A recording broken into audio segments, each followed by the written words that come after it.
बेहतर नेता कौन, असदुद्दीन ओवैसी या अकबरुद्दीन ओवैसी? नेताओं पे हम बोलते ही नहीं, नेताओं पे हम बोलते नहीं, चूंकि नेताओं पे बोलते नहीं है।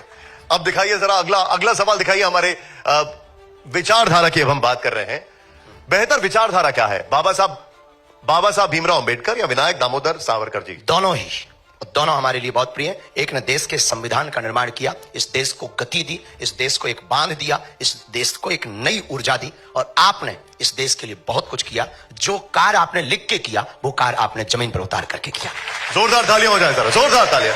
बड़ी बेबाकी से जवाब दे रहे हैं। आइए जरा अब ध्यान से देखिएगा, हमारे जितने भी दर्शक हैं यहां पर, अगला सवाल देखिए, प्ले करिए जरा। बेहतर पहल क्या है, भारत जोड़ो यात्रा या सनातन एकता यात्रा? अगर हम अपनी बात बोलेंगे तो अपना मठा कौन पतला बोलता है। तो दोनों अपनी अपनी जगह ठीक है। ये राजनीतिक दृष्टि से है, ये देश की भौगोलिक दृष्टि से है। निर्णय जनता को करना होगा। आपको वैसे भारत जोड़ो यात्रा अच्छी लगी थी? हमें कोई भी चीज बुरी लगती भी नहीं है। आपको न्योता मिला था शामिल होने का? नहीं, हमको मिला नहीं है। मिलता तो हम आपको जरूर बताते। मिलता तो जाते आप उसमें? हमें दिक्कत भी नहीं, अगर समय होता तो हम चले भी जाते। भारत कोई जोड़े तो क्या दिक्कत है? क्या बात, हमको क्या दिक्कत है? क्या बात। अगला सवाल जो है वो शायद आपके मन का सवाल है, तो पहले जोरदार तालियां बजाइए।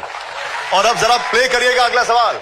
बेहतर कथावाचक कौन, पंडित धीरेन्द्र शास्त्री या जया किशोरी जी?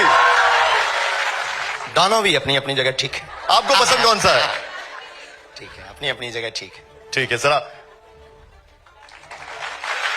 अगला सवाल दिखाइए जरा। अच्छा, ये सब पहले से ही फीड कर लिए हैं।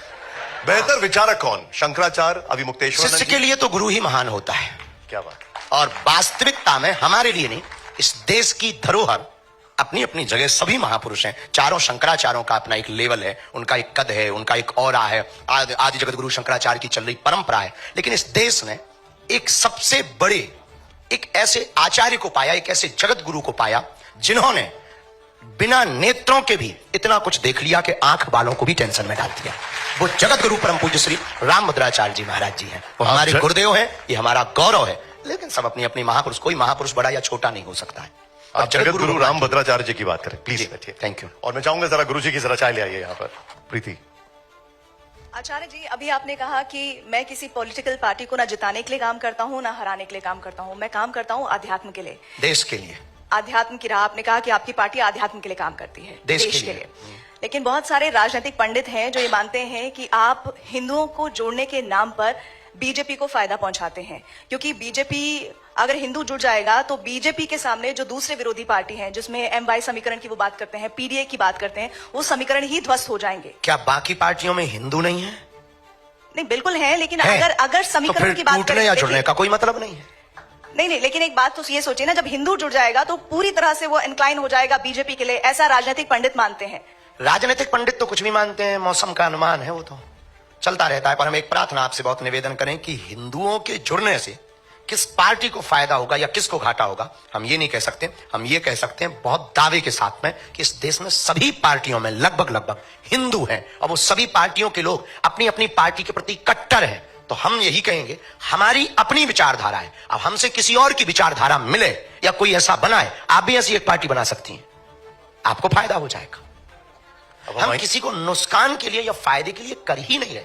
ये हमारे यहां ऑप्शन ही खत्म।